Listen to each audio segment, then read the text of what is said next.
Hi, welcome back to the Coinversation. I'm Mark, Hi, I'm Mario. and we're here for another ICO spotlight. This time we're going to be talking about ChronoBank. Yeah. So ChronoBank is very interesting. They've been promoting the ICO, I think, a couple of months, maybe a bit less. We had an article about them, and we've spoken a little bit about the model. I think they're 2 weeks away from the launch at this point. Yeah. It's supposed to be December. I don't remember exactly when. December. Yeah. Just in December, some point. And they've been promoting a lot and trying to build up some momentum. Yeah. And they have a really interesting model. Yeah. Maybe not new, but they feel that they can make it succeed this time. Yeah. And When I kind of looked at their model, I really saw it as like this is the epitome of using the blockchain for obviously as we've spoken about many times on the show, there's many different uses for it, but this is like to me just the epitome of what the first thing I would think of is the epitome of the smart contract, right? Like the epitome of like Ethereum smart contract idea. Like this is it. The idea of being able to hire people all around the world on one coin and just doesn't like you could just hire a person, never speak to them, and just set it up through this bank and essentially cut out all of the complications of a regular middleman essentially. so let's first talk for a second about what it is, and we should point out what it isn't as well. Their idea is to have a token which they call labor hour, Right. and that is a form of payment equal to time. So 1 hour of labor wages, 1 hour of a person's work, that is one of these tokens. Right. And their idea is to centralize it, and they're centralizing it according to countries or regions. I mean, definitely like the US, I know they're listed in UK and Europe and Australia. Right. It's based off of the wager amount in that country with that whatever currency that country has essentially. And then that is the value of one labor hour that you can buy in any of those regions. Right. So it's a very, very cool idea. Very tough, I think, to implement for a lot of For reasons. sure. But I just want to point out what you were saying. For anyone who isn't familiar with the idea of DAO, decentralized autonomous organization, not the DAO, but a DAO, right? So that is decentralized management. So, regardless how people are being paid, whether or not they got paid would be a function of the smart contract. Right. Whereas here, what we're talking about is the currency they got paid in is actually controlled by the smart contract. So the value of their wages is the smart contract, the unit of payment, rather than actually where they got paid. Right. Just I think an important distinction. But right. Which is essentially what they're adding on to this sort of basic concept of the smart contract. And the idea is that if we are paying people for their time, which is the basic unit of work, and it can be fairly measured and it's secure, because there's enough work needed and so few people that by nature it creates scarcity. Right. So over time, this should be more and more valuable just because more and more people want more and more work done. Right. And what we're going to see is, which is looked at as both a pro and a con of it, is a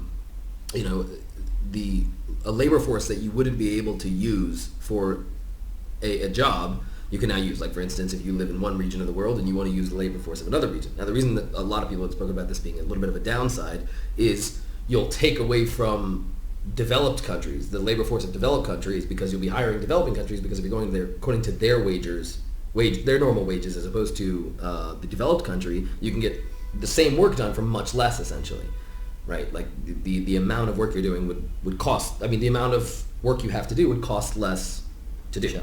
Which we've seen, already in the world, Absolutely. world of outsourcing and freelancing, and I think this raises a lot of questions here. But I think we need to focus. Which are the questions that speak to the nature of outsourcing, or the whole global approach to everything is like in a world that's so connected, and which speak to the value of their token only. And I mean, it's very interesting because would they get enough adoption to make this worth anything? I mean, that's really the question, which is presumably why they're trying to market it so heavily. Because if no one uses this, it's not worth anything. Right. If enough people use it, then it can become a standard currency. And with Sure. with there being a baseline to a standard currency, then they have a lot of opportunities to leverage that to do whatever else they want. I think if they could get someone like Elance or freelancer.com or something like that to I think actually Elance actually rebranded freelancer.com, I don't know, or Odesk or whatever it is, but the point is, if they could get a company like that to have their base unit of paying freelancers as a labor hour, I think they would kill it. Yeah, I mean that's as it is with a lot of these things, it's always going to be because you're dealing with market demand, because you're dealing with decentralization. It's always going to be how do people adopt it or do people not? Just like you were saying, that's going to be the difference. And the other challenges that are going to face are going to be unique in a lot of ways, like challenges of inflation or not inflation. Like does the price change along with the wage changes and everything, and that's going to be something that they obviously have to deal with. And like we said, getting off the ground and dealing with outsourcing all kinds of work now that couldn't be outsourced before, and now it can be outsourced because of the method to do it, a much simpler method to do it.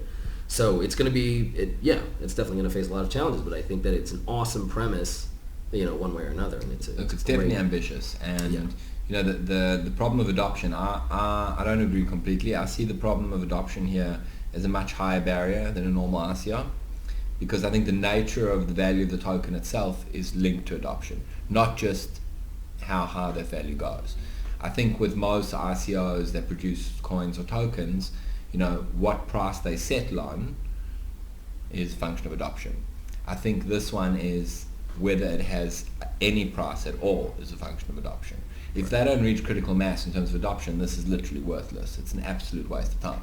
But if they do, it's killer. I mean, it's killer. It's a killer app, right? So I think that a lot of people support ICOs for different reasons, and we see the arbitrage or the kind of hedging on it. We see people who are idealistic, and you look at things like Arc or Arcade City, where it's more an ideological support. I would say that for anyone watching, like ChronoBank, help them make it happen. This is a really, really ambitious project. For sure. It's simple. It doesn't need a huge amount of technology. It looks like the guys have done their homework well.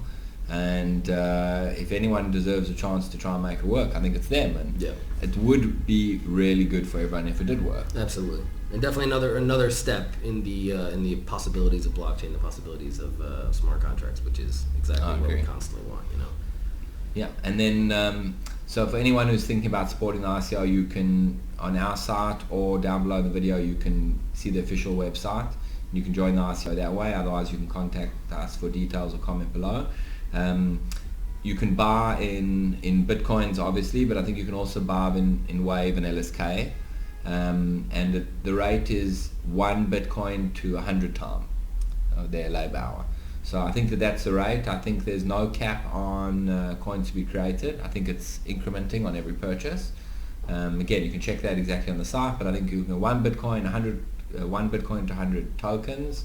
And bottom line is, go support ChronoBank. These guys rock, and ChronoBank support us because we rock. And come back and join us again for a spotlight on another great coin launch.